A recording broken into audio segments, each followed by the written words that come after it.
What's good? What's good? What's good? Man, happy to talk to you guys this fine morning. Watcher in the building. What's good, man? Hey, I got your email. Definitely going to look into that, man. I didn't know that they had a purse bid set up for Anthony Joshua, Tyson Fury. Like, purse bid for what? Tyson Fury going to get sued right as soon as he has a purse bid. As soon as he has the purse bid, I'm gonna tell you why that purse bid's taking time, dog. Because as soon as they have it, his ass is gonna get sued. Like, nigga, you in arbitration? What you having a purse bid for? That would be a smack in the face to that. That would be a smack in the face to the judge that's mediating or arbitrating, whichever one, wherever they are in the process. Harold Jones in the building, man. Bless up from Atlanta, brother Martin. Thank you so much, man. Shout out to Atlanta, the great city of Andrew Young and Martin Luther King and all the other good folk. What was his name? I shared a birthday with him. The first black mayor of Atlanta. Light-skinned dude, curly head, Maynard Young. Yeah, Maynard Jackson. Yeah, Maynard Jackson. My man, Pete Davenport said, good morning, MB, and God favor over you and your loved ones. Keep up the good work. Thank you so much. We will continue to grind, man. And today, we're going to be talking about, dude, we got to come to the conclusion on this fight, man, because I was reading the Errol Spence Jr. Terence Crawford fight. I've been reading a lot of boxing articles, and I'm reading like the tone of the boxing media about this fight. Mainstream boxing media is happy that if this fight does not happen, man. And I was like, aside from just my general, thinking people are racist, and, I'm like, what does this fight mean? And I'm like, this is probably the biggest fight. This is going to be one of the biggest fights of this century. It's definitely the most important fight in boxing right now, because I'm thinking of there's no other weight class. First of all, it's the welterweight division, because as far as like the order of the importance of weight classes, for me, it's always been, and I think generally as far as the money's gone, it goes heavyweight, welterweight, middleweight, then lightweight, right? So other than heavyweight, welterweight is pretty much, because it's right in the, it's right in the breadbasket of boxing, right in the middle between the little dudes and the big dudes, right before you get big to be big dudes, just regular sized men. That's an important weight class, and those guys would be a fight where you would know for certain in a quality weight class who the best fighter is, and black Americans can't lose because it's two black Americans. So at the end of whoever wins that fight is going to be the biggest name in boxing. Has to be, man. Has to be. Because if you look at like Floyd Mayweather Jr. and when Floyd Mayweather Jr. became the biggest man in boxing, it was when he beat Oscar De La Hoya. But dude, this fight between Terence Crawford and Errol Spence is bigger than Oscar De La Hoya and Floyd Mayweather Jr., man. I think it's bigger. Now, maybe not. Yeah, the only aspect of it that wouldn't be is because of the interest of Mexican American fans, and even then, I think that the interest in is just there, dog. It's just such a huge fight, man. That if we have it, then we could have that in the heavyweight division if Tyson Fury wasn't a cheat, and this is my opinion, if Tyson Fury wasn't a cheat, and Anthony Joshua hadn't been ducking and playing all them games, we could have had the number one dude in boxing laid out with the heavyweight division. But you see how have you noticed how they're so interested in the fight being made between Tyson Fury and Anthony Joshua, but they're dismissive of a fight at welterweight between Errol Spence Jr. and Terence Crawford? Like, when you look at things that are happening in boxing separate from one another, right? Because the media is covering both of those fights. They're covering a fight that legitimately can be made in Terence Crawford and Errol Spence Jr. and are acting like, whatever. But they're raving over a fight that cannot be made between Tyson Fury and Anthony Joshua. It's absolutely amazing to me, man. But hold on one second.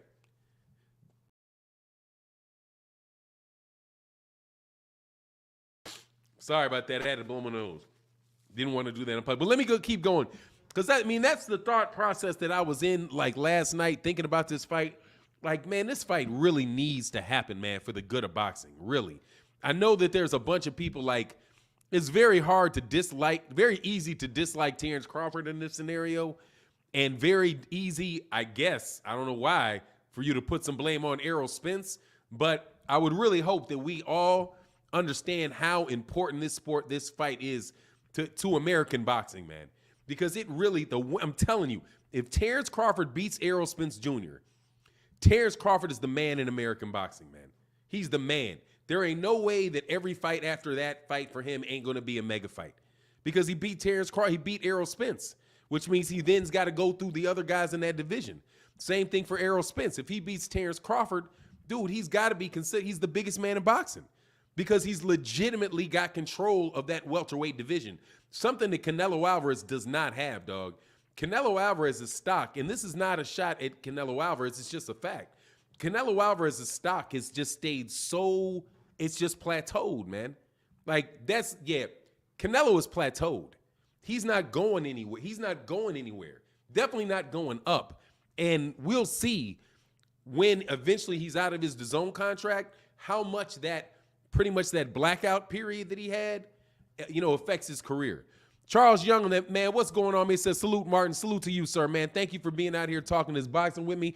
And by the way, make sure you guys go and follow me on Instagram. We've got a new Frankie Randall. We got a Frankie, and I know my man did this in honor of Blood Boxing, because I'm sure Blood Boxing, if you're listening, you'd be proud of the video that's up on Instagram. We did a Frankie Randall video, a promo video over there on Instagram, man. Old school boxer this time. Philly Miz 215 in the building. B&B Boxing in the building. King Jr. says, salute, Martin.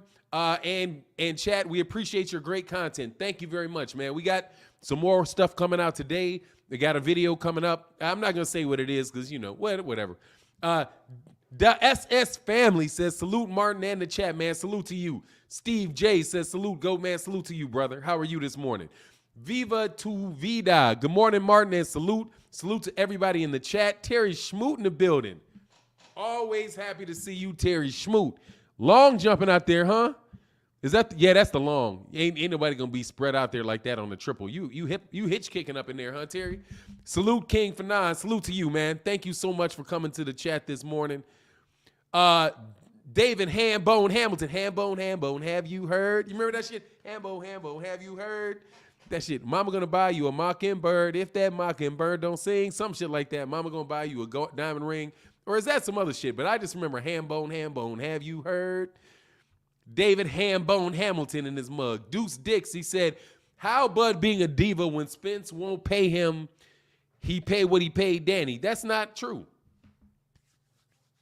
That's not true. There's nothing in there that is said. Nobody said anything about Spence not paying him what he paid Danny. And I doubt very much that Danny got 40%. You think that Danny Garcia got 40% of that pay-per-view? If he did, then hey, man, that's what it is. But the argument for Danny Garcia is that Danny Garcia is he's had bigger fights than Terence Crawford has. So Danny kind of has a good argument. You know what I'm saying? An easier argument to make. At least when you're looking at it like that, man. Clay King said, made alive with Martin the Man. What's going on? Yes, sir, man. We chopping it up every morning at 8 a.m., man. We running with it.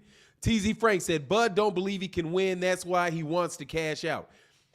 Hey, man, that's a tough fight for Bud, man. I mean, when you look at the actual fight, that's a tough fight for Bud, man. That is a tough fight for Bud. But he's going to have to fight somebody, and everybody up there is dangerous, man. Like, Sean Porter ain't no joke. Yordanis Ugas ain't no joke, man. Hey, man, thank you so much. Daniel Staley, thank you so much for supporting the Instagram. He said, salute Fannon. Can you tell me, is there a fighter out there like Bud, pound-for-pound fighter, that does not want to unify all the belts? Yeah. Canelo Alvarez. Canelo Alvarez stands out to me as an example of somebody that's out there, a pound-for-pound fighter that doesn't want to unify all the belts. If he did, he'd be fighting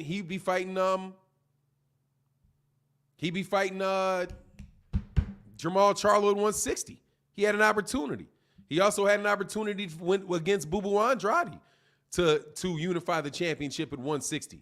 And I guess, maybe it was DAZN that didn't want the fight, but no, they didn't go for that, man. So I think that's a guy also at lightweight.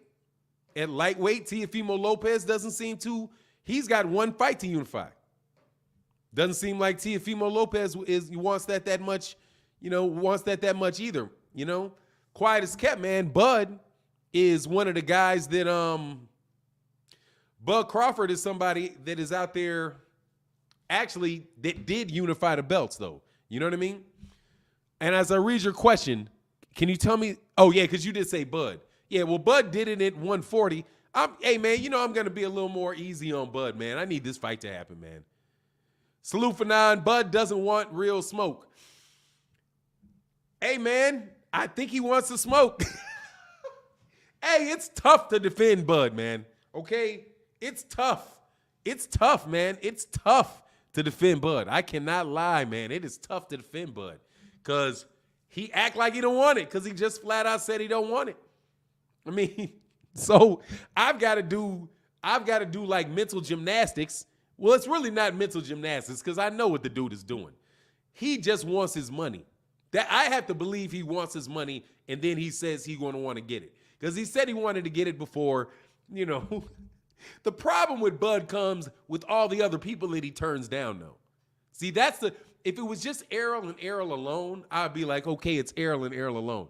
But it's not Errol and Errol alone. There's a problem with Sean Porter. You know what I mean? And I'm not really hearing too much about Yordanis Ugas. My man Judah Israel in that super chat. Thank you so much for supporting the channel. Man, thank you guys, both you and Daniel Staley, for helping me push it back into the green. Woo-wee, dog. It's been a tough couple months, man. Tough couple months. So thank you guys so much for the support and for allowing us to continue to do what we do over there on Instagram. Go check out the Frankie Randall video we got, man.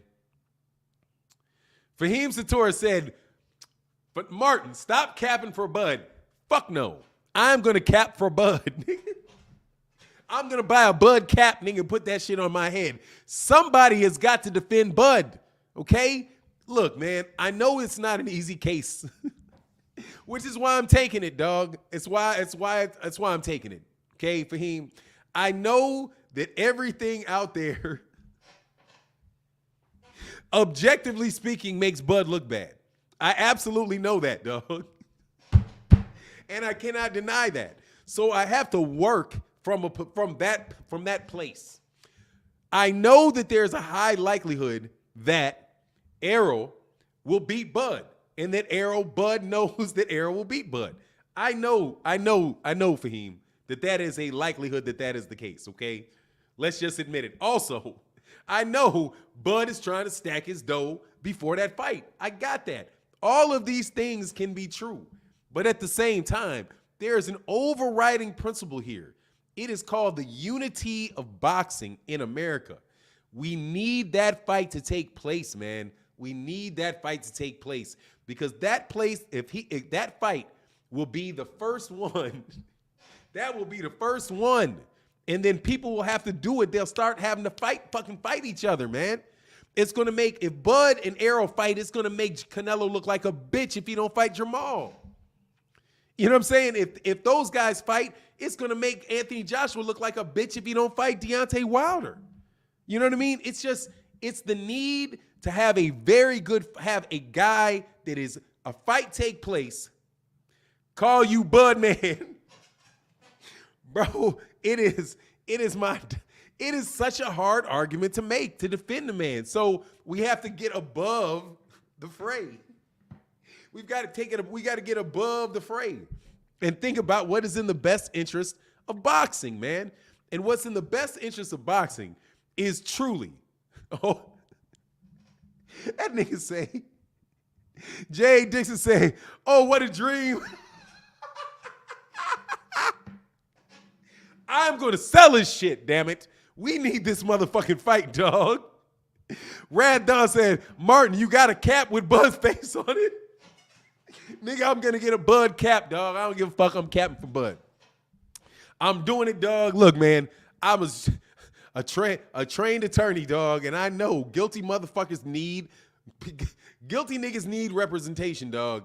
And yes, Bud is guilty of some bullshit right about now. Okay, but primarily, dog, Bud man, yeah, that's me, Martin Blackwell. Hey, man, seriously, I beat up on Bud for a straight year, dude. I cannot do that shit no more. First of all, the nigga is hard-headed. It's just gonna, all that shit's gonna bounce off his head, dog. He don't care, man. That dude is hard-headed as shit. Bud want much money considering he doesn't put that many asses in seats. Much love in that super chat, Demand Barber. And thank you so much for supporting us because that money is going to the promotions that we do over there on the Instagram page. So thank you so much.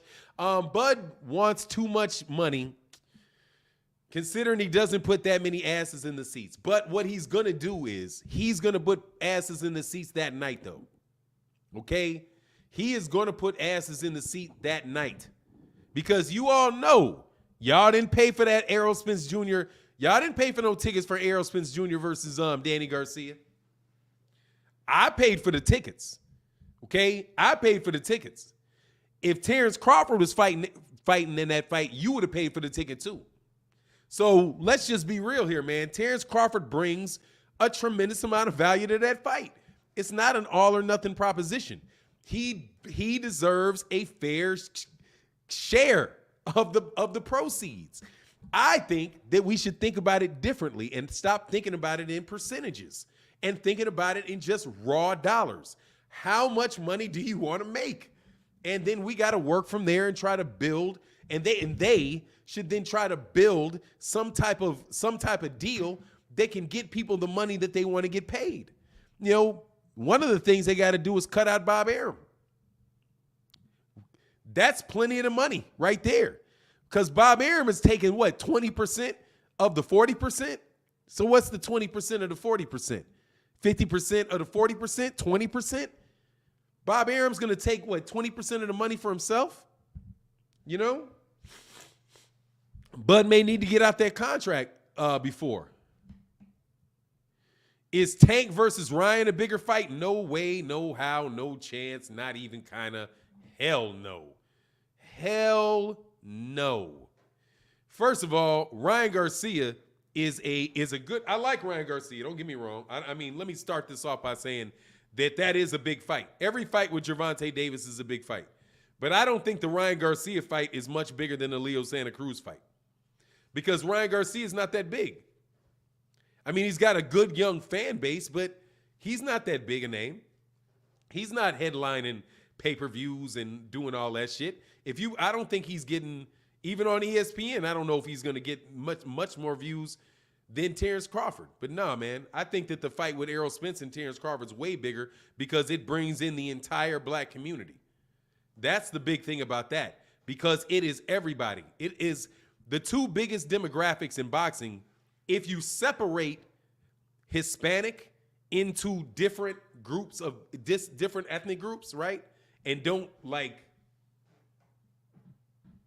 if you don't just put them all into one group and say Hispanic, but if you take Mexican, Cuban, Puerto Rican, Venezuelan, Brazilian, if you separate those, the largest group of boxing fans and active boxing fans on the planet are black Americans, followed by Mexicans.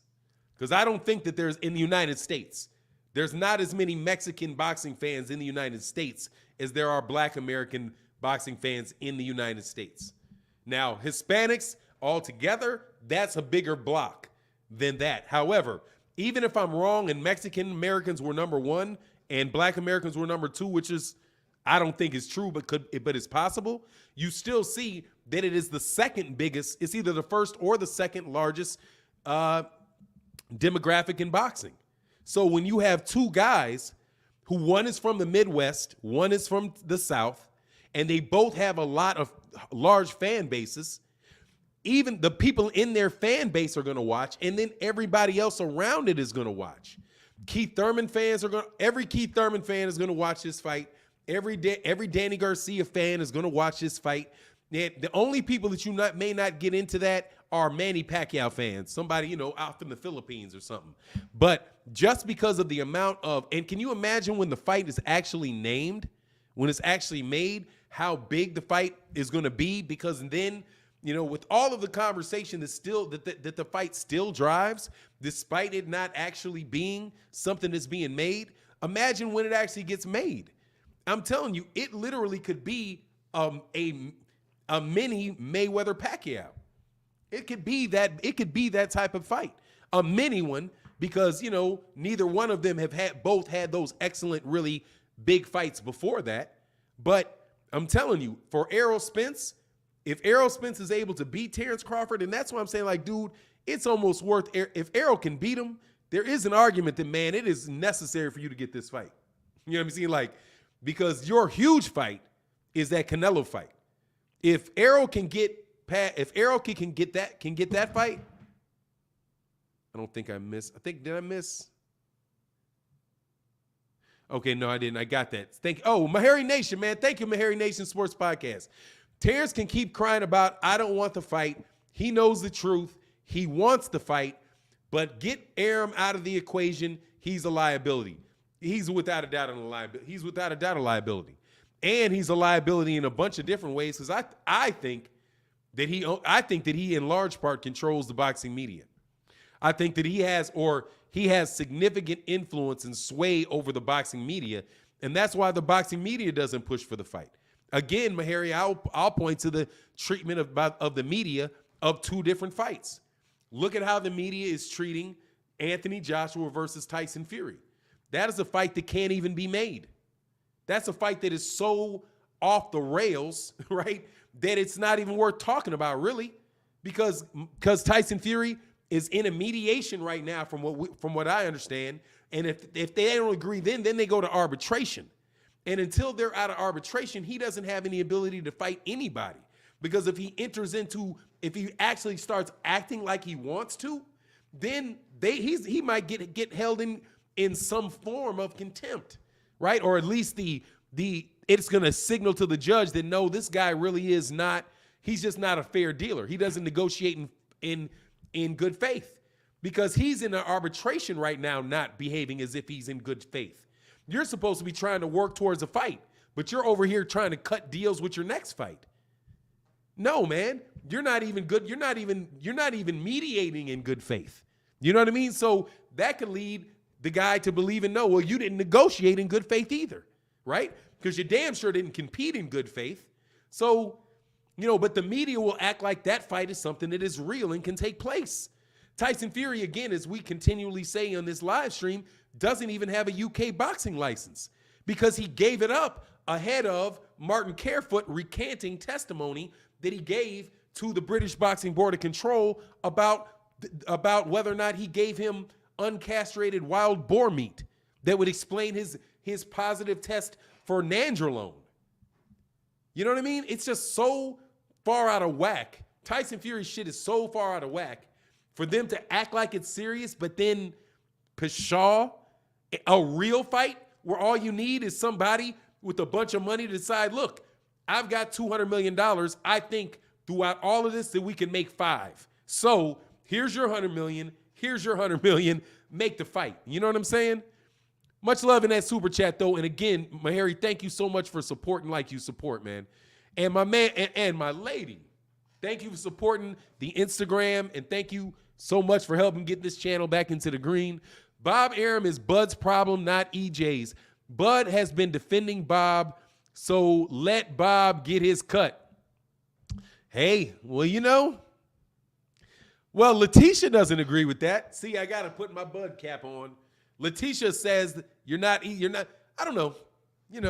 Bob's going to get his cut. Unless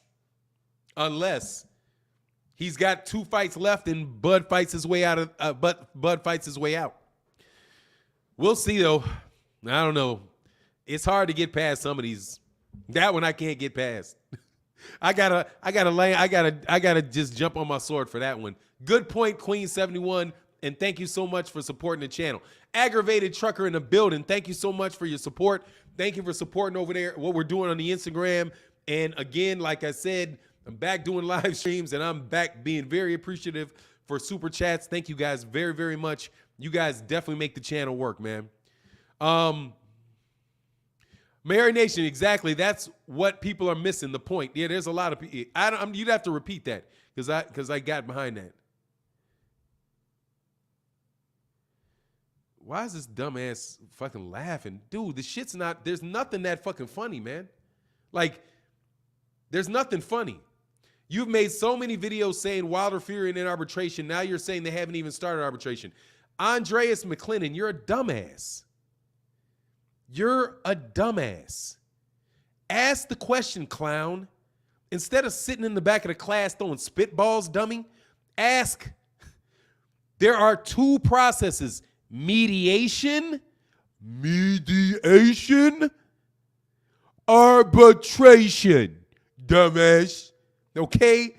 Mediation, arbitration. They're in mediation right now, dumbass. Mediation. Mediation. Let's break the word down for dumbasses. They want to throw spitballs. That means to in the middle, to try to come to an agreement, to try to stop a fight. Okay? Two guys are about to fight, right? Or they're about to break up and not complete a deal, but they agreed to mediate. So they meet with somebody, dumbass, and they talk it out with the purposes of having the fight. That's one step, dumbass, called mediation. It starts with an M, dumbass, not a A. Okay? Mediation. Duh. Got that? It's in mediation. I don't even know if it's gotten to arbitration. Why would it go to arbitration? Well, it would go to arbitration if they can't agree to something. Okay? Duh. So then what happens? Well, the same guy that was the mediator trying to make things work together, you moron, right? Now decided, oh, they can't come to an agreement. So now what we have to do is I have to make the decision. I'm going to be the final arbitrator, right? Kind of like when I throw your ass out, I'm going to be the arbitrator. I'm going to be the one that pushes the button and throws you the fuck out, right? Because I'm the arbitrator. Before, if you were somebody like J.A. Dixon and you were, well, J.A. Dixon's got a wrench. Somebody else might have tried to mediate with you and said, hey, Andreas McLennan, don't be a dumbass. Listen to what he actually said. See, before he throws you out. And then I can vouch for you and say, oh, no, Andreas understands. He's not a dumbass. See, that would be them mediating, right? But now that your dumbass got your comment read, you're in front of the arbitrator. And the arbitrator's now going to decide for your dumbass whether or not you stay or go. Answer, hint, you're going to go. So, bringing that back to your dumbass question that you would have understood if you would have just looked the shit up or taken the time to ask the question is, I never said that he was in arbitration. I don't know if he's in arbitration or not. I know for sure they were in mediation. If they don't mediate, then they go to arbitration. Got it? Duh. Dummies, man. Now, let me arbitrate your ass the fuck up out of here. Goodbye. Okay? Now go find a mediator to try to get in contact with me and convince me to let your ass back in. Did that help? Did that help? Stupids. I ain't in the mood to be talking to dumbasses. Okay? Listen, dummy. Listen. Okay? This is not a second grade education over here, buddy. Chop, chop, chop, chop. Get with it. God dog. I mean, I'm seriously. Arbitration. Mediation. like Pepto-Bismol. To the max bar. Two different things. Dummy. But I have them both. Okay? I use mediation if my tummy's upset. I got an urge to smoke some weed. and I can't do it, I go to arbitration. You know what I'm saying? Mediation make you feel better. Arbitration get you smoked. Does that help? You know what I'm saying? Like, do you need props and shit? Do you need props, dumbass? I'm saying, like, stupid ass. Dog, for real. You dumb motherfuckers need to leave my chat now. Okay? I'm telling you right now. Dumb motherfuckers need to get out. Okay? There ain't no room for you around here, bro. It's 110 and above. Okay? 110 and above, bro. You 78 IQ ass, bitch ass niggas need to kick fucking rocks. Okay? I ain't got no more time for you dummies, man. None.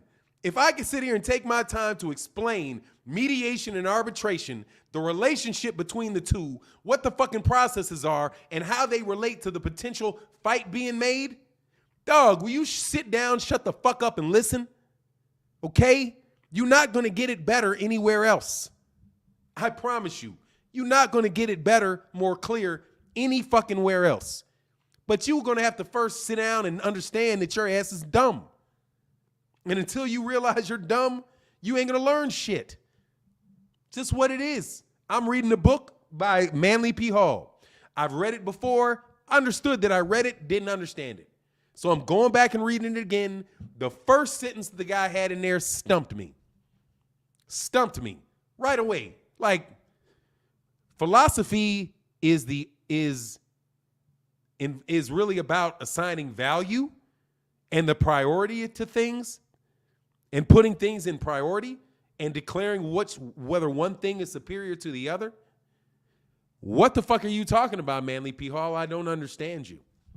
So I will sit down and puff on this and think about the shit for about 3 hours. And eventually I'll come around and say, oh, I get what you mean. It's what's most important to me. And dealing with me assessing my own value of things, whether the physical or the spiritual. Oh, right? Something stumps you. You don't understand it. You take it. You walk away. You sit down. You think. And then it comes to you. That's how it works, dumbass. But if you don't sit down and listen, you'll never get there. And I've explained over and over and over and over again exactly what that meant.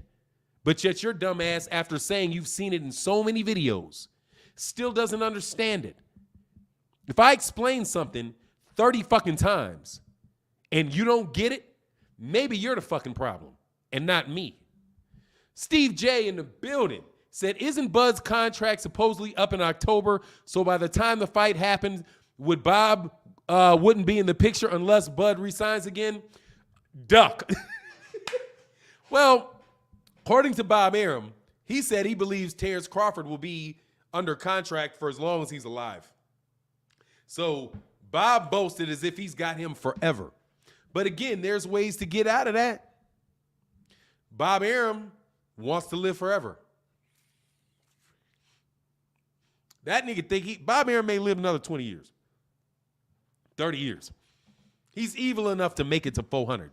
Easy. So, I don't know about him dying anytime soon. So my thing, and Steve J, thank you specifically for supporting the Instagram.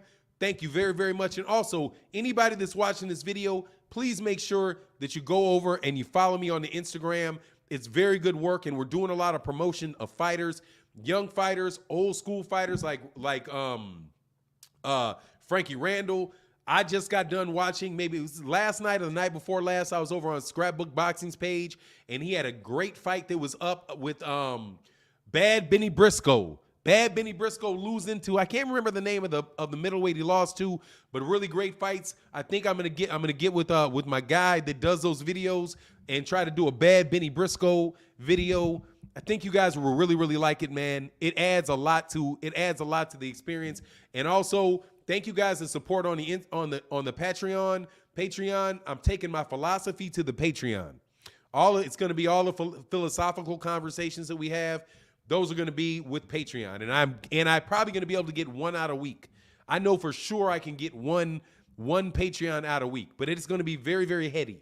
Like, because most of the other stuff is now firmly in the YouTube channel and on Instagram. So now for the people, and I want to collaborate with my man Focus Ball, and so we can do a lot of the different really spiritual, intellectual type of conversations. Kevin Gallardo said, "Cap, the fuck are you talking about?"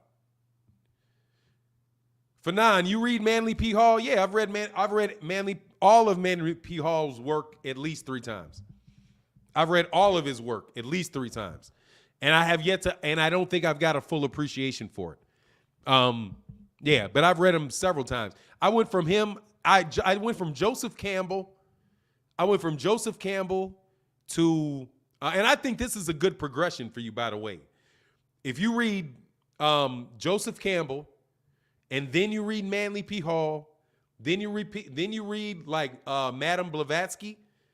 If you read those in that order, and you read every one of them 3 times, I think that you'll have a very, very firm foundation in what they call the esoteric teachings. I think you'll have a very firm foundation. Some of the things, though, get so abstract that at a point I think that they're talking about their own expressions, and it kind of leaves, at least for my maturity in it so far. But I would say, yeah, I definitely, that's that word. What's that? But yeah, I definitely read Manly P. Hall. No doubt, man. Oh, here it is too, by the way. Yeah, I'm going to be doing this one. I've read this before. Very, very good book, man. Very good book. Recommend this very highly. And this one as well. Hold on one second.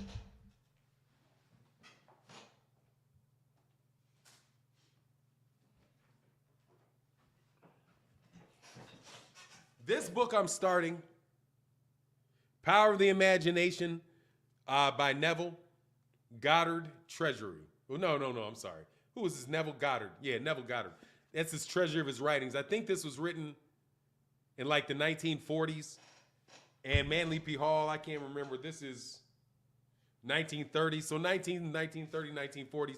But these are the 2 that I'm going to be going through on my Patreon. But like I said, it's going to be heavily intellectual, because I realize I need that more. I need more of that in my life.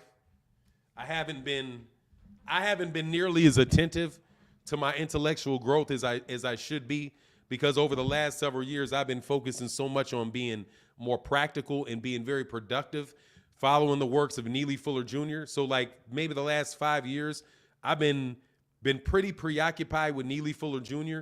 and just a system of being very reliable, predictable, repeatable in everything that you do, you say, and you think, and those things being very constructive in order to make things manifest in the world. So I've been working very much over the last 5 years on the manifestation of it, and less on really the deeper understanding of true causation, right? So I've been more in the effects and away from the cause. So on Patreon, because I talk about the cause and I talk about the mechanics a lot on the channel. For example, like how does an individual himself, branch out and be able to affect many, many other people, and what the interrelationships are between people. But to go to cause is, that's a very, very strenuous job. But anyway, I didn't mean to go off into too much of that. But yeah, that's where we're going to go with that, Fahim. And yeah, is Bob a real Sith Lord? Nah, he's sorry. It's shit. He sucks. Oprah is the Sith Lord. The Sith Lord is Oprah Winfrey. No, I think that chick is running. I think that chick is running women, dog, to the T. And say that sounds like an Illuminati starter kit. They in there, dog. You know how they do. E Love said, big up to Fannon Boxing and the content shared. Thank you, EJ Love. Manly P. Hall lets you know the plans of white supremacy. Nah, I think that is a surface level. I think that's a surface level understanding of it. Because even no matter what you use something for, It's still it. The essence of it is still it. You're looking for the essence of it. You're not looking for their expressions or their uses of it, right? For example, there is some basic element that causes explosions, right? So you could look at the guns that are held by white supremacists and say that the guns are associated with white supremacy. No, the guns are tools of people that pursue white supremacy. What makes that gun powerful is the essence of fire. It's the chemistry that makes that powerful. So if you look at what they say and you try to understand, but what is the power source that makes this effective? If you then have access and can manipulate that power source equal to as well as they do or better, then you disarm their power because now you have the source. That's why I think it's really important to understand that. And it's important to understand the philosophy of all branches of understanding. You know, what is the philosophy of medicine, right? What do they value, right? What is the philosophy of economics? What do they value? Because it all starts with your initial perception, and you're separating yourself, right? Even in an object sense, separating yourself and recognizing yourself as one person, as an object separate from this object. But then beyond the physical recognition, you have the ethical, you have the virtuous, right? And until you have a full understanding of yourself, you don't know how to react to that. And I'm telling you that concept of white supremacy is very, very fragile. It's very, very, very, very fragile. Very fragile. And I don't even know necessarily if that's the true meaning that they gave to it, but ones that people that interpret for their own self-interest use it for. You know what I mean? But anyway, man, it is what it is. That's like way, way too much. That's that weed. What's what weed, man? Come on, man. Say casual reality is detached from effectual reality. Exactly. Exactly. Causal reality is detached from effectual reality. And so you get to the causal reality, you get better. You understand it better. At least that's my where I'm at with it. Spence will go get Crawford after he beats Ugas. It's better that Crawford fight is for undisputed. And now I definitely believe that's the case. I definitely think that's the angle that he's looking at, man. And Errol Spence Jr. said it. He's like, man, that fight's going to happen. The fight's going to happen. We're going to work something out, you know? Oak Park Boxing said, he said, it's that weed. Hey, I had a conversation about weed with the guy that worked for a physicist for NASA once. I was on a plane and they were talking about this principle of non-locality, so, you know, something that is, you know, a part of, what do you call it? String theory, some physics theory or whatever, you know, one of those physics theories of reality. And he was like, and I won't get into it. Anyway, I won't get into that shit, but it was, let me say, it's very, very thin, man. That shit is very, very thin, man. Very, very thin. Oh yeah, I got all the weed. Yeah, no, they were like, yeah, the weed helps, man. Weed helps you relax your perception. It helps you relax your perception. And when you relax your perception, you relax your reality. That's why they didn't like slaves smoking weed, because it makes you feel like you're equal with the master. Like, hold on, man, my house is kind of chill. like you be sitting there like you supposed to be stressed. Slave's supposed to be stressed. Slave get a little hit. It's tobacco. Be like, damn. Hey, man, these hog maws kind of good after all. Shit, hell yeah, fuck this. Ooh, like these hog maws. Shit, these greens ain't bad at all, dog. You know what I mean? She's a roof over my head. Got a lady next to me. Seemed like a good day to me, massa. You know what I mean? Nah, we need you stressed out, dog. We need you stressed out, dog. We need the slaves stressed out. We need you yearning for freedom. We need you yearning to be like me. Can't be sitting where you are happy. You know what I'm saying? Dog, every morning, let me tell you, young men, listen to me on this one. This is a happy place to be, man. This is the happiest I know I will ever be.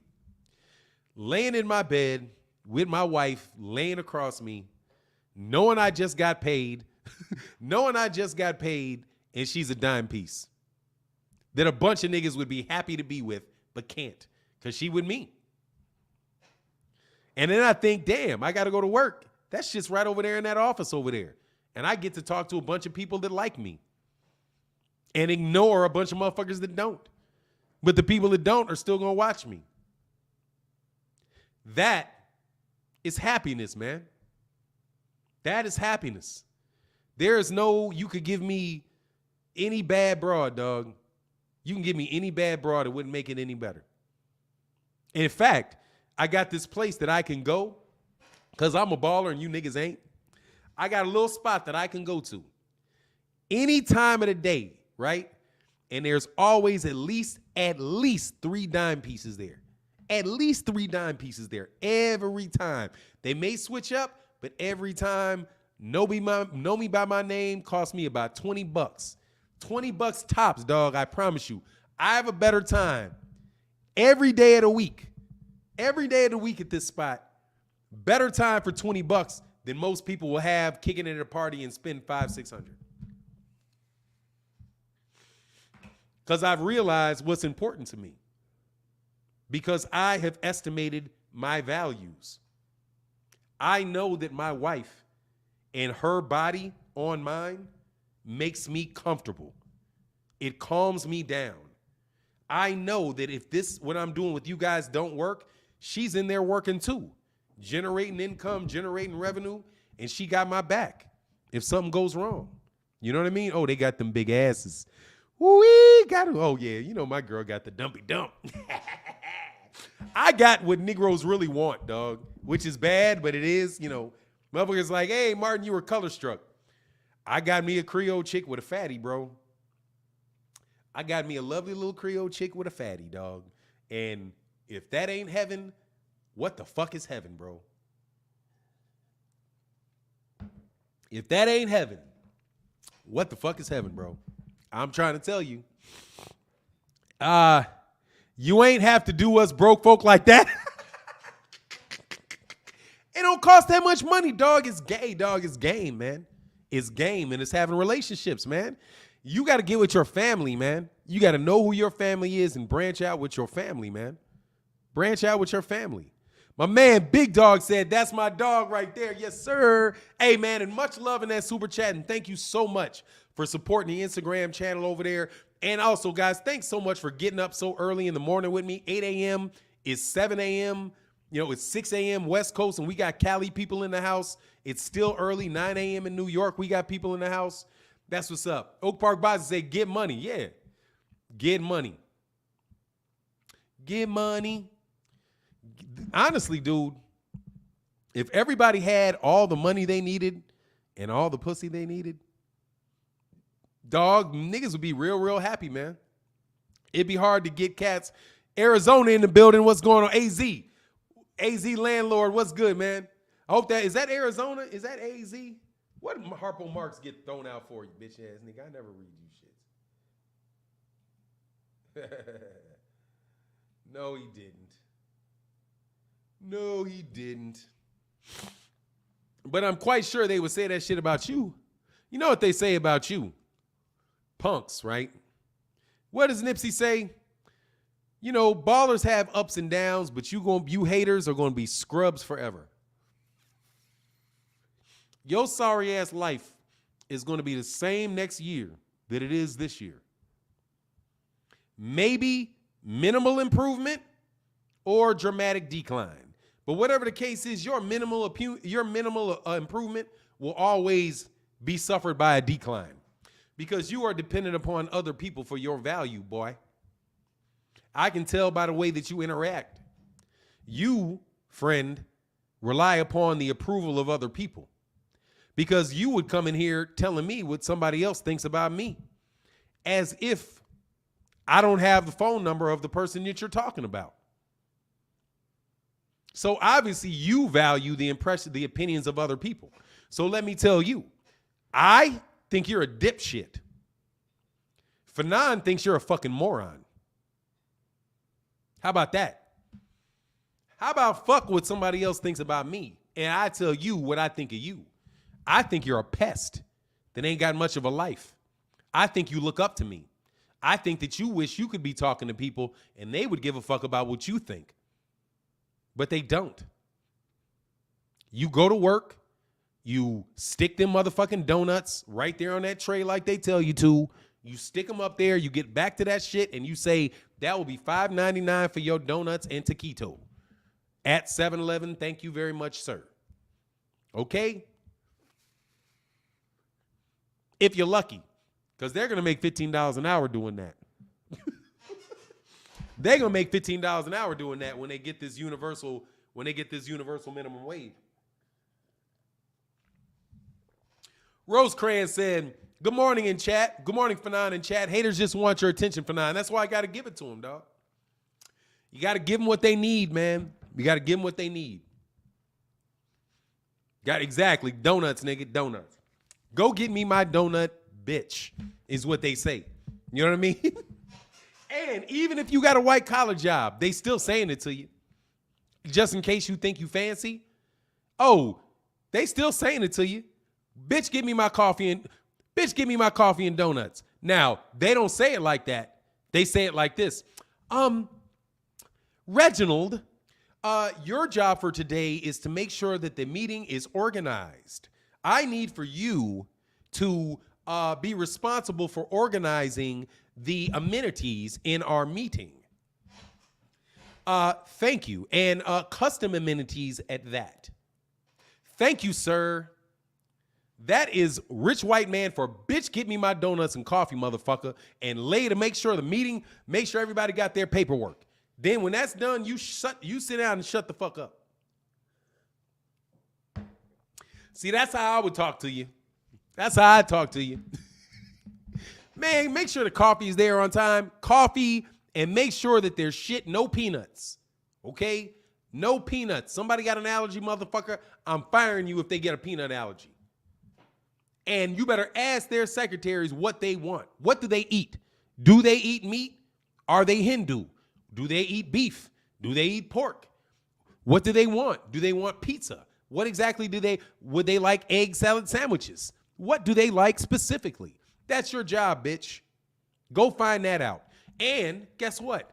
When you get sufficiently good at doing menial tasks like that, then when you prove that you're reliable, that you can get the donuts where the donuts are supposed to be, you make sure the coffee is there and it's not hot, too hot, and you got decaffeinated, and you got tea sitting there. You don't want anybody asking for spoons, motherfucker. If somebody asks for a spoon, nigga, there ain't no goddamn spoon there to stir it. Nigga, that's a demotion for your bitch ass. See? And, motherfucker, you gonna be in the mail room too. So, make sure I get my mail on time. Nigga, and have that shit alphabetized. And alphabetized and prioritized. Prioritized here, then alphabetize the prioritized. Then the unprioritized, you alphabetize that too. And better yet, you read all that shit and summarize that motherfucker and put it in a presentation for me so I can read it on my goddamn phone on the way in the office. Bitch ass. See how they do you? That's how they do you. Because you want to learn the hard way. You want to sit down, shut the fuck up and listen. You want to harass and get talked about, nigga. Get dogged out, nigga. I ain't got no problem doing that to you, nigga. Man, fuck these niggas and they likes, dog. Fuck these niggas and they likes. You know what I'm saying? Fuck them and their likes. Give a fuck about their likes. I care about y'all. I got 323 people in here. That's 300 people to ride with the kid. I'll take it. Where's yours? At 8 o'clock in the morning. When there ain't no hot boxing talking. And half the fucking internet is fucking hating on you. You do it, bitch. You ain't doing it.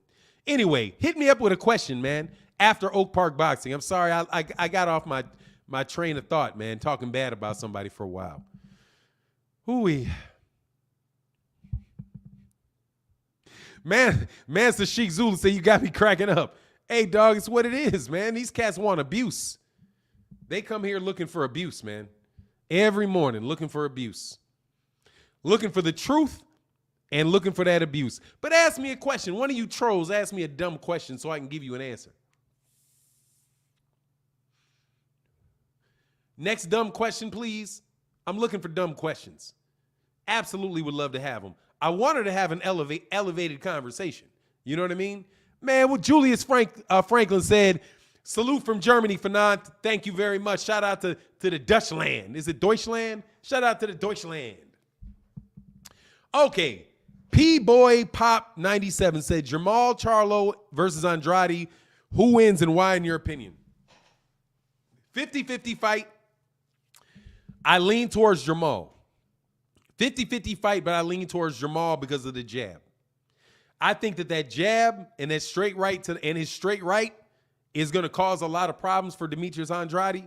Demetrius Andrade likes to set shots up. He really is kind of like Terence Crawford in that regard, man. He really does set people up, figures out their patterns, and by the time he figures you out, dude, he's just going to get you.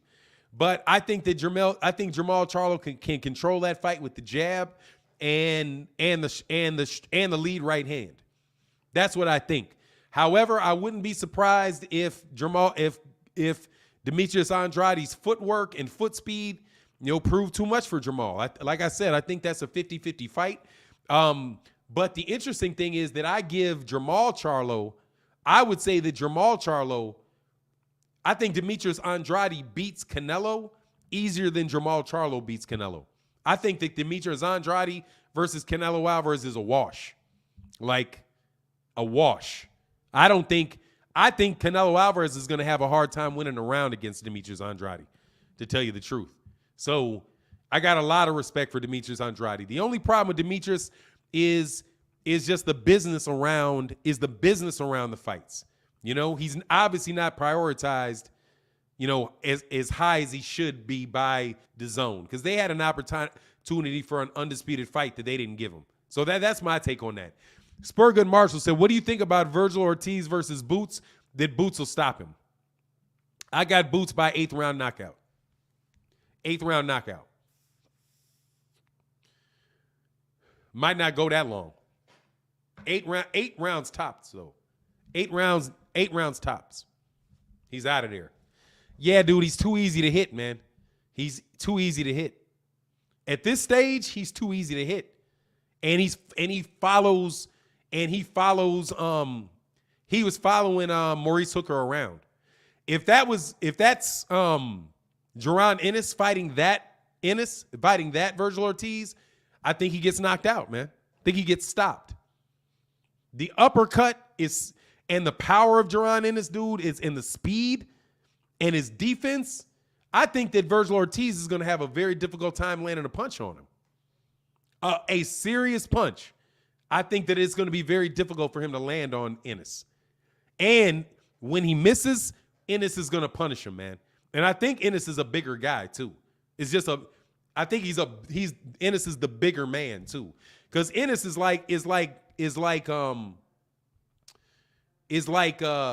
Ortiz in the sense that he's a very big welterweight. He started off at the welterweight division, and if you look at the guys, several of the guys that Jaron Ennis is fighting, those guys are 154 pounders, 160 pounders. The guy before last, Van Heerden, I think he's legitimately a 154 pounder. The guy before that he fought could have been a middleweight. And I think the guy missed weight by several pounds. The Arcanum. Yeah, actually, you know what it is, the Arcanum. Listening at work, love the wisdom, and talking the AM. Thank you very much, man. I appreciate it. And this format allows me to do that and allows me to do it very freely.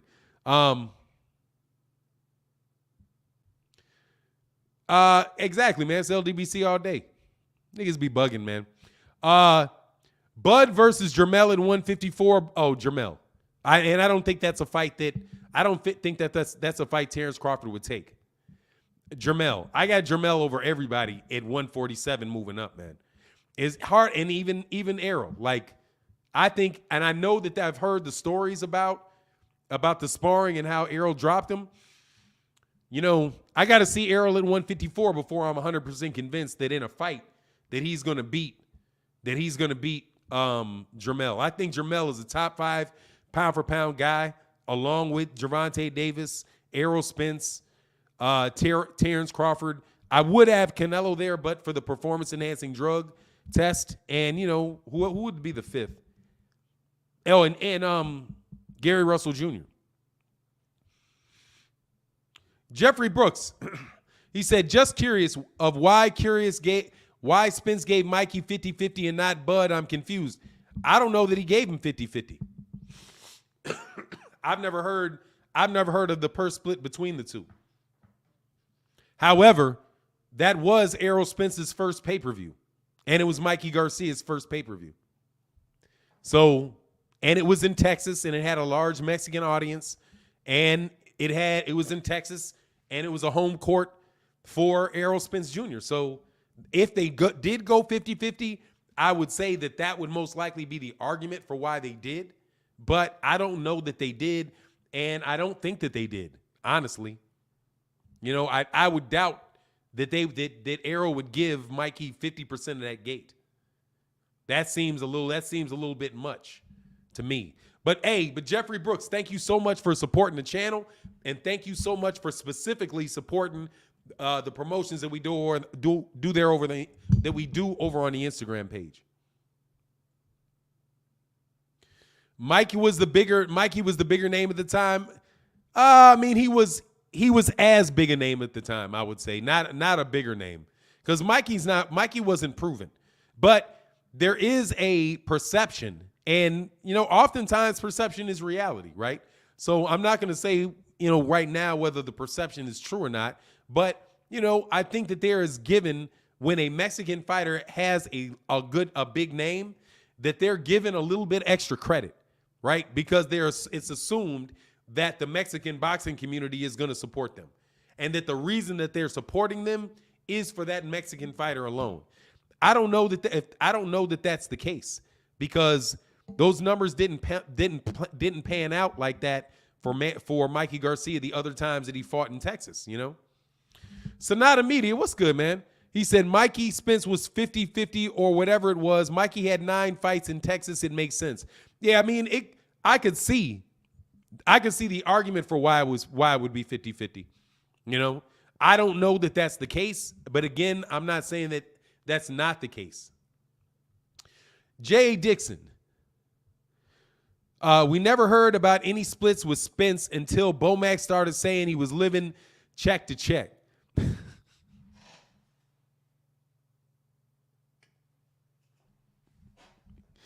That shit was hilarious, man. That whole interaction was funny, man.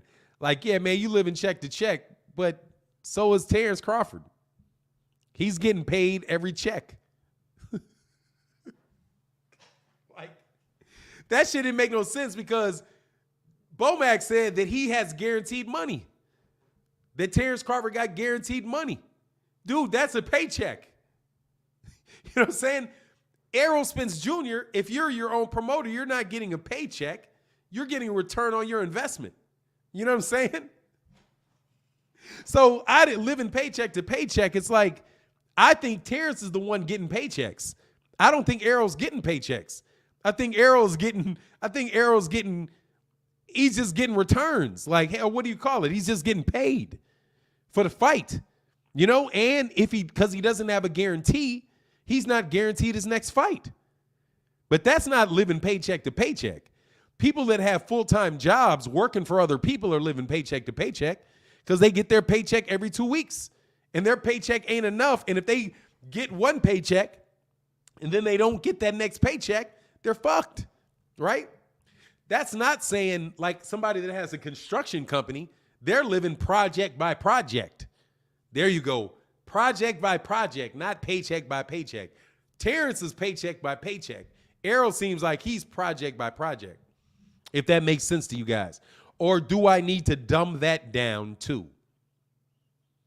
Do I need to dumb it down so it makes sense to certain people? Martin, you keep saying over and over again. Yeah, because you motherfuckers don't get it. Be Easy said Spence Garcia was 60-40. That makes more sense to me. Because that makes more sense to me. Checkmate 73. I'm taking Sean Porter over Bud. Yeah, that's not. He said, dumb it down, dog. You know what? I don't want to be racist here. And please excuse me if it comes off this way. But man, there sure is a lot of white people that I assume to be white that don't catch up very quick. And a lot of black folk that y'all think are low IQ that seem to catch ideas real quick. You know what I'm saying? Like, they seem to pick that shit up like that. You, for some reason, stumble and bumble over that shit for months at a time, dog. You know what I'm saying? Like, pretty much every black person that I talk to and I explain exactly why the Tyson Fury fight's not going to happen, they get it. But the boxing media, for some reason, they just don't understand. They just can't understand how Tyson Fury being stuck in court could prevent a fight being made with Anthony Joshua, and how it doesn't matter what contracts they sign if they can't have the fight. You know what I'm saying? It doesn't matter. Not saying that this is the case, but it doesn't even matter, dude. You guys can arrange a fight. You can agree. Hey, watch this. Do this. Why don't you and your friend agree to go to Washington, D.C. and sit on the Pennsylvania Avenue, right? Pennsylvania, any street corner in Pennsylvania Avenue, make sure it's close to the White House. You and he strike an agreement to see who can sell the most heroin standing out on those corners.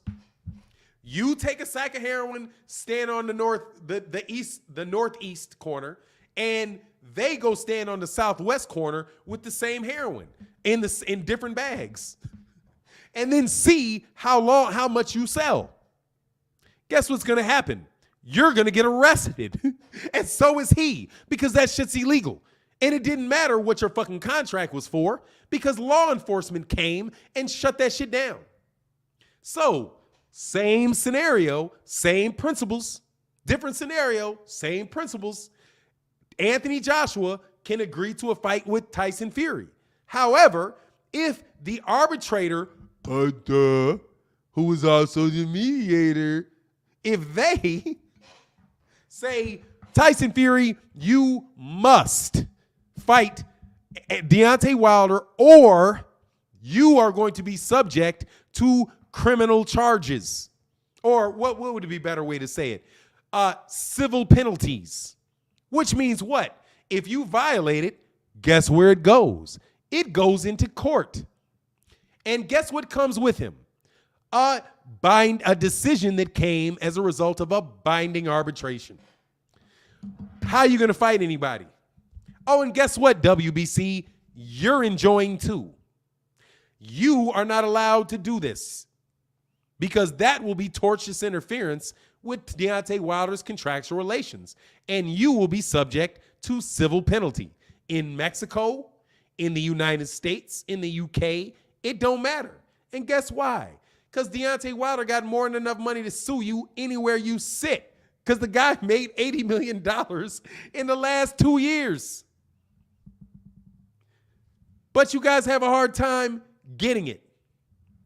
Isn't this contract tampering?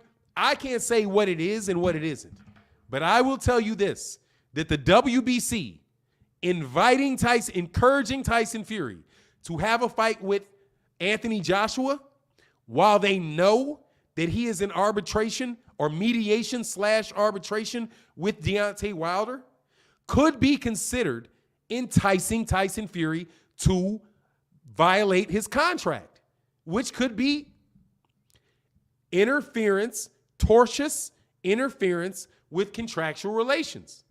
It's the same reason why one promoter like Eddie Hearn cannot make offers directly to Teofimo Lopez, because he knows that Teofimo Lopez is has a contractual obligation, right, with Top Rank. So if he was to do that, Top Rank could sue him, right? Well, the principle, although not what do you call it, apples for apples, because it's not a promoter and a promoter, but it is somebody that has a financial interest in a fight trying to entice Fury to take that fight when that fight, they believe, would earn more money. Bobby, that's my brother's name. What up, Bobby?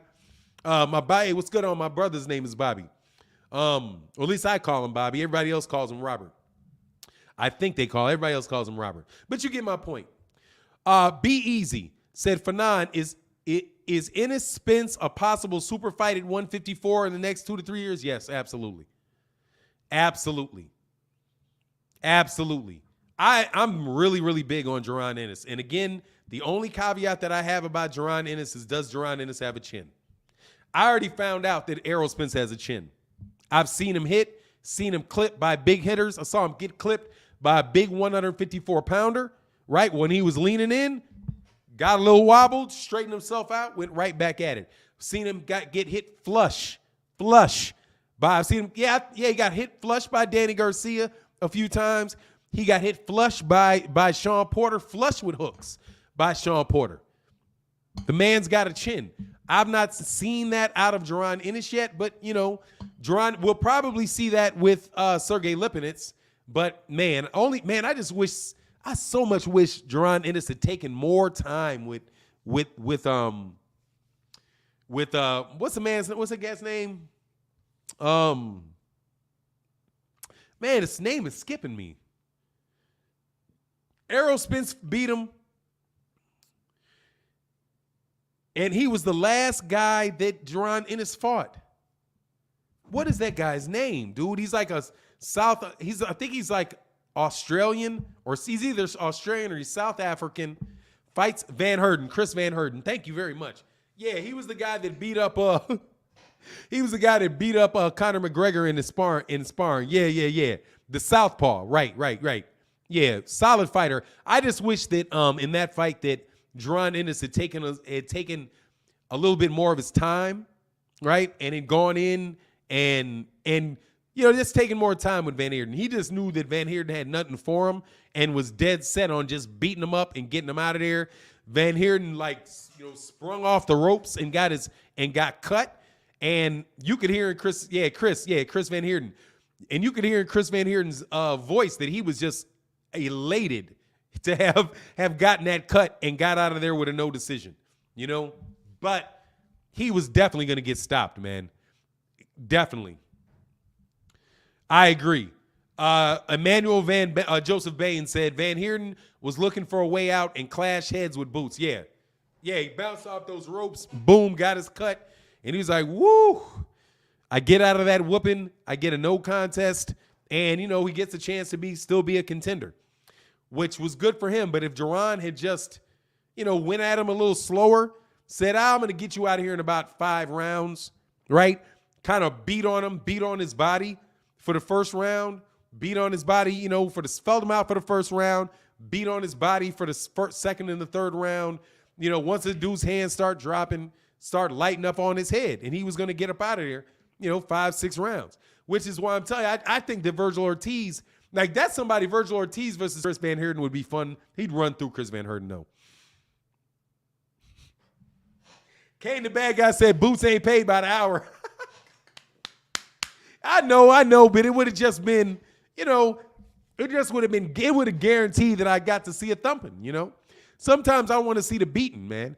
Like, one of my favorite fights this year was Josh Warrington versus whoever that was that beat up Josh Warrington. Josh Warrington seems like he's a good guy. Nothing but respect for Josh Warrington. But, geez, he got his ass whooped in that last fight, man. Nothing but, I think that dude might have thrown 2 jabs, man. Everything else was hooks. Bow, bow. Oh, man, Spurl Good Marshall in the building said if Jamal goes undisputed, what's next for him? I think he reigns. I think he just reigns at 154. I think he reigns at 154.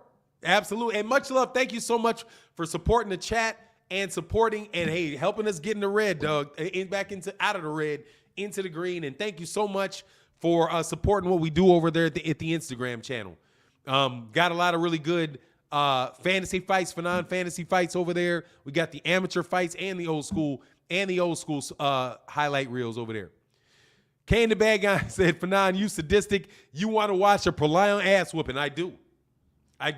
Sanisa Estrada, fight of the year so far for me. Sanisa Estrada versus Ortiz, because it was a prolonged ass whooping. Like, Marcos Orozco, man, I'm chilling. What's good with you, man? How you feeling? Yeah, man, I like a prolonged ass whooping, man. I'm a believer in that, man. Emmanuel Joseph Bain said, Boots was trying to make a statement. Everyone doubted his power, and Boots had to put everyone on notice. Yeah, I don't know why people doubt his power.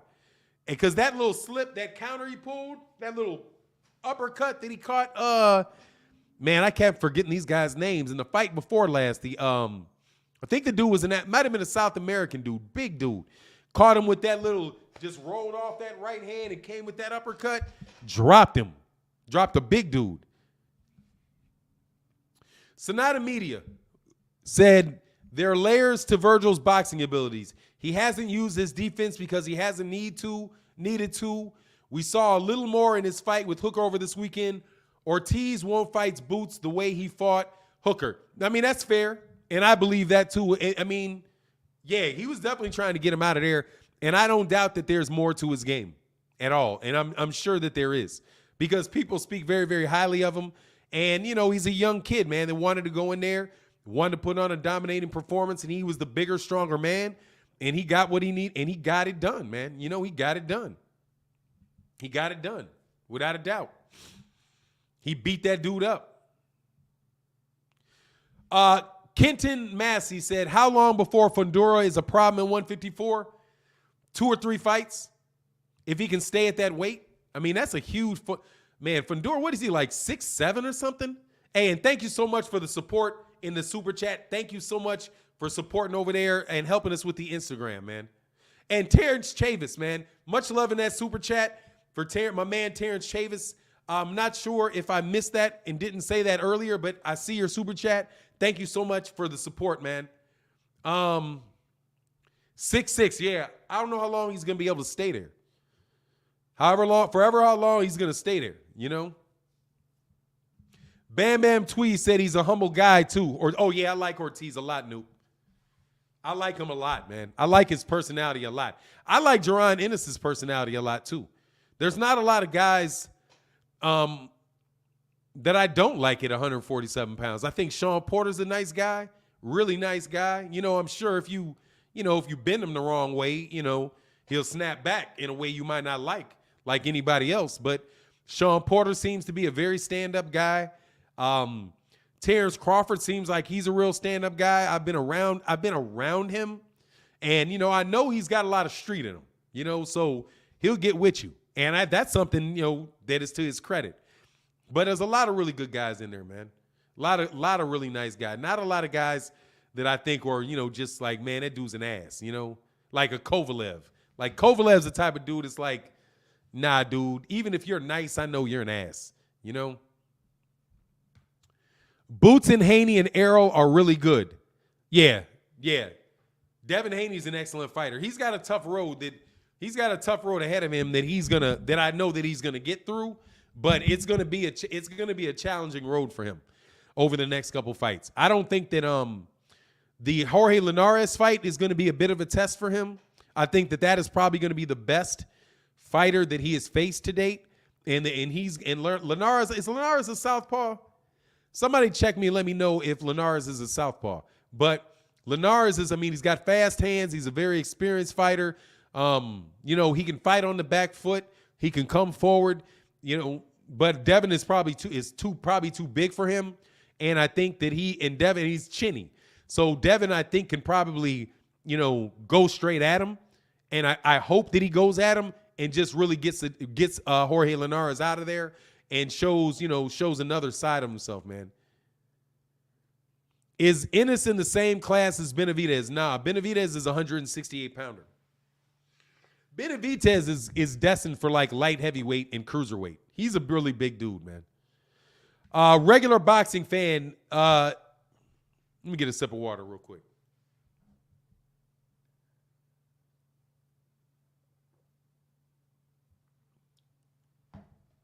I was pretty impressed with Ortiz's overall performance. He looks solid at 147. He looks huge at 147 boxing regular. And yeah, I was very impressed by him. Very, very impressed by him. He looks stronger than he did. He looks stronger than he did before. And again, that was a top level opponent, man. That was a top level opponent. I think that the fight with Maurice Hooker and Errol Spence would probably go 5-6 rounds as well. You know, probably take him about 5 rounds to get him out of there. 5-6 rounds to get him out of there. Took Ortiz about 5-6 rounds to get him out of there. It's just that, you know, Ortiz allowed Hooker to have moments. But shoot, Hooker's got fast hands. He's got an excellent jab. He's got a great straight right hand. He's a tall, rangy fighter, you know. Thank you, Chef Boyardee. Yeah, he's orthodox. Thank you very much. And I agree with Mystic Red. He said, Fortuna will show everybody how good Haney is. Yeah. Because if Haney is able to dominate him, and that's because he's just a very awkward fighter, man. He's a very, very awkward fighter. You know, I would like to see Haney fight. I think it would be a great test for Haney. Robert Easter Jr. Haney versus Robert Easter Jr. would be a really good test. If he can beat somebody like Robert Easter Jr., then I'm like, yeah, Devin Haney is going to be a top 147-pound fighter. That's a guy, that's where I say, because I think Devin is going to eventually be at 147. That's the guy that I say, hey, man, if he can beat a Robert Easter, then I'm like, yeah, because Robert Easter is like very tall, rangy, very experienced, will fight on the inside, will fight on the outside. I think that's a really good test for Devin Haney when Devin Haney goes to 140. Because I don't think Devin Haney or Lopez are long for that weight class. Eventually at 135, it's going to be guys like Chris Colbert, Shakur Stevenson, Gervonta Davis. I think Lomachenko's still going to be there. But, you know, the bigger guys in that weight class, like Nakatani's going to go up. Ortiz is going to go up. Teofimo, no, not Ortiz. Teofimo Lopez is going to go up. Devin is going to go up. Gervonta's, I don't think he's ever going to go above 140 pounds. I don't think he'll ever go above 140 pounds. If that rumor's right that he's going to fight somebody at 140, you know, that's a one-off at 140. I think he'll be back down at 130. When is the last time Robert Easter Jr. fought? I think he just fought, didn't he? Hold on. Robert Easter, I thought he fought. Hold on. Give me 1 second. Sorry. I thought he just fought.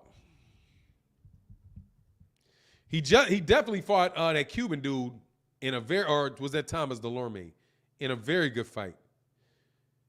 Yeah, he just fought in February. He beat Ryan Martin. Before that, he beat Adrian Granados. And then Ramses Bartholomew was before that. So yeah, he's back-to-backs. He fought in February. He fought last month against Ryan Martin. And that was, I do believe, on the Adrian Bronner. Yeah, he was on the Adrian Bronner undercard. Yeah, he fought on the AB card. Yeah.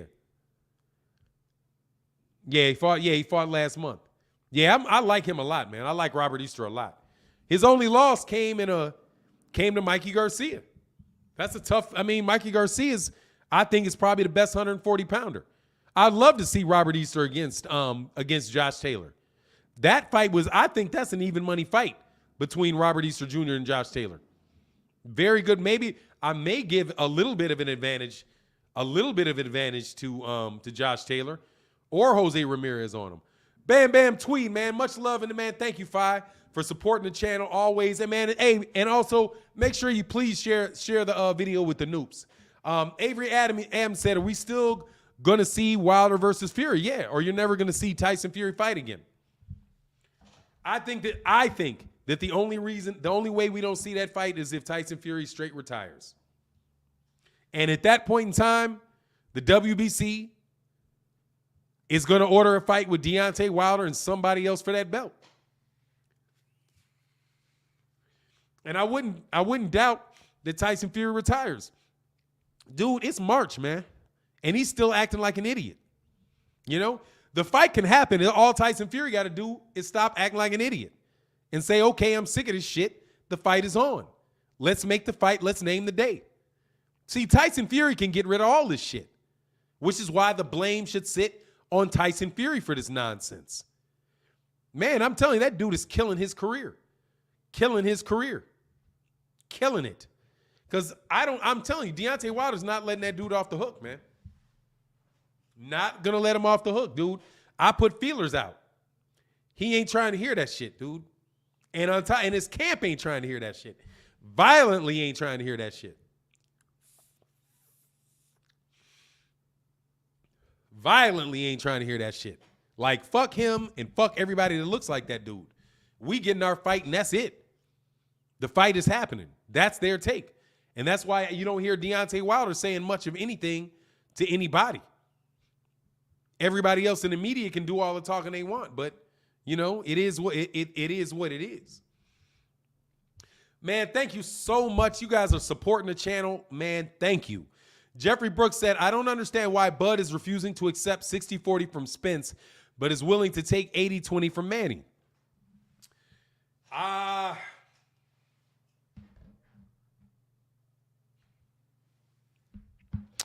Maybe it is his perception of the value of Manny Pacquiao. And I don't know if he's willing to take 80-20 either, though. I've not heard that he's willing to take 80-20. I don't think he would take 80-20 from Manny Pacquiao. I think he would take a 70-30 from Manny Pacquiao, though. I do believe he'd take a 70-30 from him. Maybe he believes that, you know, that Manny Pacquiao is the bigger name than Errol. And globally, he is a bigger name than Errol. I mean, truthfully, you know, Manny Pacquiao in a good fight can still make the biggest fight in boxing. If Floyd Mayweather Jr. and he were interested in making that fight, that would still be the biggest fight in boxing. So maybe that's his thinking. It's not a thinking that I would, you know, that I follow, right? But, you know, by empathy, if you get into his head, he may say that. And he may also say that there might also damn it. Fahim Satur says, you know, he may think that he has a legitimate chance of losing to Errol, which is he does, but feel like he's going to dominate Manny Pacquiao, which he would. So, you know, that also could be it there. Matt say, Fannon saying it nice and slowly for them Fury fans. Yeah, dude, your boy ain't doing shit if Deontay Wilder don't let him. He doesn't. And everything the dude has said about the fights and that stuff has not come true. He said that he was sick of waiting. He was going to be fighting in December. December 5th came and went. There's no fight. They're saying that there's a deal struck with Tyson Fury and Anthony Joshua. Next month, they'll be saying the same thing. And the month after that, they'll be saying the same thing. Because all that is a way to keep Tyson Fury's name in the media, and more importantly, more effectually, to keep Anthony Joshua's name in the media by bouncing Anthony Joshua's name against Tyson Fury and getting the fan base for Anthony Joshua excited about fights that really don't mean that much to him. You know what I mean? So, you know, that's my take on the matter. But look, we're going to wrap this up. Again, I will be back tomorrow at 8 a.m. sharp. Please make sure you're here. Share this video. Make sure you check out the videos we got coming up later today. I think you're going to like them a lot. But with that, thank you very much for coming to the live stream. And from your bottom of my heart, thank you. And with that, I'm out. Peace.